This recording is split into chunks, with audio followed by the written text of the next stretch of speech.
بهشت فضای نیکوکاران است. ما میخوانیم همازور میشویم با همازور هما اشوبی. خب باید بفهمیم اشوب کیه، دروند کیه. میدونی که دین ما بر انسانها رو بر 3 بخش تقسیم میکنه. میگه همه انسانها تقسیم بندی اشوب زارتوش اینجوریه، 3 بخشه. میگه یا انسانها اشونن، یعنی بر اساس دانش و خرد جهان رو درک کردن، اون راستی هایی که بر جهان حاکمه، یعنی قوانین حاکم بر طبیعت رو فهمیدن و خودشون رو با اون هماهنگ کردن و با این ساز بسیار زیبا و هماهنگی که طبیعت داره میزنه و بسیار هم دقیق داره میزنه، همه عناصر طبیعت هم درش دخالت دارن، در حقیقت همراه میشه و جهان رو به پیش میبره. یک عده دیگه بنابراین جز راستی و نیکی هم نمیگه، حقیقت راست کار هست و راست جوز. یک عده دروغ کار هستن یا فریب کار هستن، اینها هم حقیقت رو میکنن ولی منافع خودشون، مصالح شخصی خودشون یا گروه خودشون یا حزب خودشون یا بالاخره جامعه خودشون رو بر منافع انسانها و کل انسانها، بر انسانیت ترجیح میدن. اینها رو ما دروند میدونیم. درو همونه که بعد شده دروش تو پهلوی، بعدم شده دروغ در زبان فارسی. دروند در حقیقت دروغ پرسته، فریب کاره، ریاکاره. یک عده‌ای که اکثریت جامعه معمولا تشکیل میدن در حد جای ماها، افراد نادان، ناآگاه هستن. نادان مفهوم ناآگاه است. ناآگاه هستن، نمیدونن، حقیقت رو نمیدونن باید چی کار کرد، سردرگم. خب اشونها وظیفه دارن جلو نابکاران و ریاکاران رو وایسن، با دروند باید مبارزه کنن. حالا میخواد هر دین و مذهبی باشه، مهم دینش نیست. هر کسی ممکنه هر دینی هم داشته باشه، آدم بدی باشه، هر دینی هم آدم خوبی باشه. مهم اینه که با دروند ما جلوش باید بیستیم و نادان رو باید آگاه کنیم. یکی از آیه های گاتا هست که دانا باید ناگاه را بیاموزد، نشاید که بیش از این نادان سرگشته کنند. اینو نباید تحمل کنیم که نادان سرگشته کنند، باید آگاهیش کنیم. آگاهی هم نسبیست. آگاهی نسبیست که از کردن در مورد تخصص عام و خاص، آگاهی نسبیست. هیچ کس همه چیز نمیداند. همه چیز رو همه کس دارن، همه کس هم به دنیا نیامدن. این یک اصل درست علمیه. بنابراین ما باید سعی کنیم که مرتب، به خصوص در بخش کرداری که در جامعه هست، اگر دیدیم فرض کنی یکی داره کار خلاف میکنه، تشویقش نکنیم. متاسفانه اگر میبینیم فساد در جامعه ما هم متاسفانه داره رشد میکنه، که ما از بهترین جوامع ایران بوده ایم، همیشه عرض کردم که واقعا هنوزم وقتی به هموطن ما میگیم ما زرتشتی هستیم اونجوری احساسش.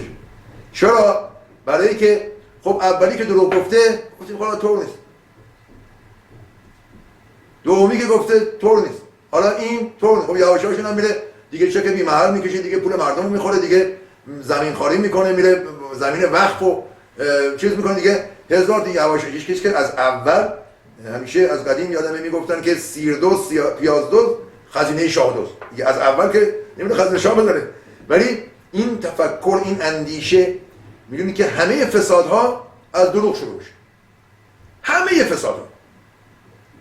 شما دو جور به اصطلاح حرف باید بزنی. یه چیزایی هست که باید بگی، وظیفه داری، تکلیف داری که بگی. بالاخره داری کاری انجام میدی، ازت پرسش میشه این کار چیه.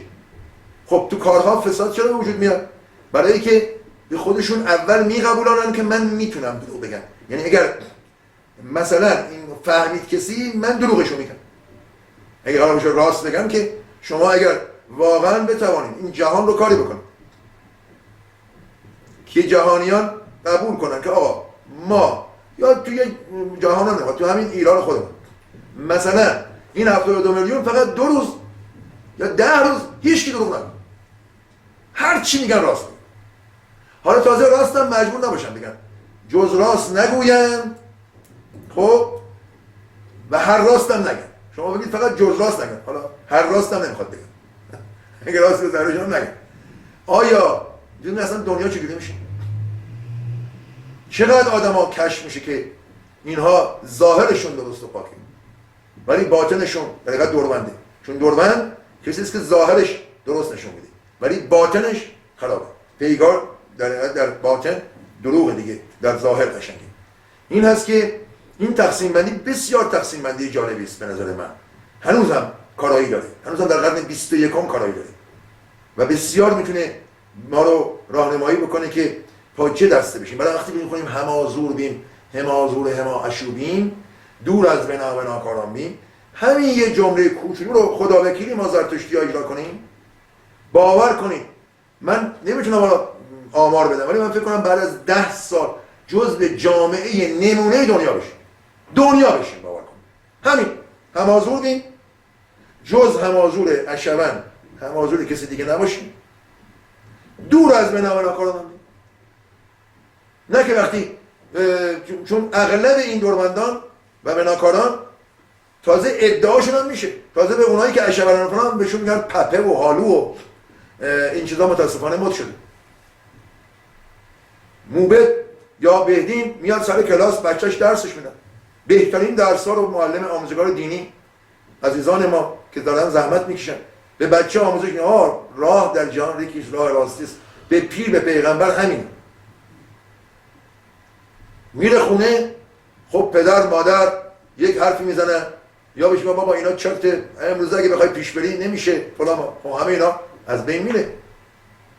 اون بهش درس میده آقا باید اینجوری کرد که درست نه، خوشبختی از آن کسی است که در پی خوشبختی دیگران باشد.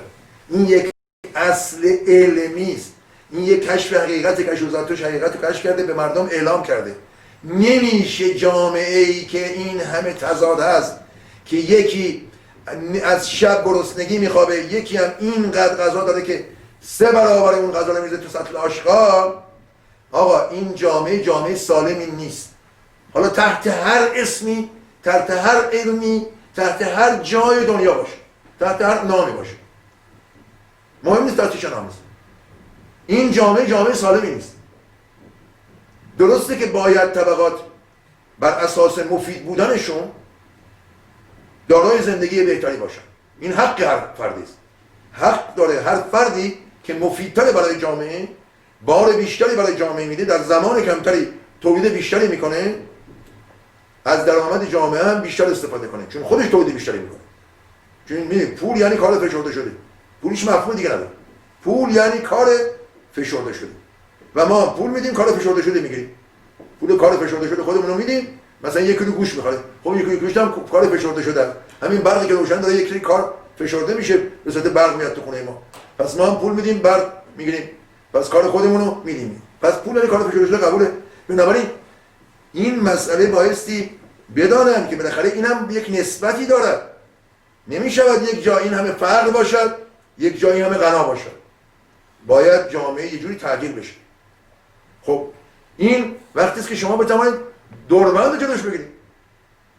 چون میدونید که در بسیاری از کشورها، حالا البته نیجریه اوله، در حقیقت حالا این بحث اقتصادی است ولی بعد نیست بدونیم 82% اقتصاد کشور نیجریه در حقیقت اقتصاد غیر قانونی است، اقتصاد زیرزمینی است. هیچ کشوری هم نیست که صفر باشه. بیشترین کشوری که تونسته جلو اقتصاد قاچاق به صورت زیرزمینی رو بگیره، غیر قانونی رو بگیره که بهش میگن زیرزمینی، فرانسه است که تازه 4% زیرزمینی. یعنی بالاخره آدمای دوربند همه جا هستن. امیدواریم که ما همین یک واژه که میخونیم، همین همازور و همازور اشوبیم رو بتونیم خوب درک کنیم. حتی اگر اشون، حالا اشون هم خب میتونیم بگیم بزرگه، اون دوربندی رو ما دیدیم، حالا چه برادرمون باشه، خواهرمون باشه، فامیلمون باشه، بیرون باشه، خدا نکرده هر کی باشه، ما باید حداقل جلو به شما نمی‌رسه دیگه همازور باشه، دیگه اقلا نقطه‌اش نزنیم که تشویق بشه به این که این کارهایی که ناشایستی که انجام میده انجام بده. اون وقت میبینی که جامعه ما دوباره رو به رشد میره، رو به پیشرفت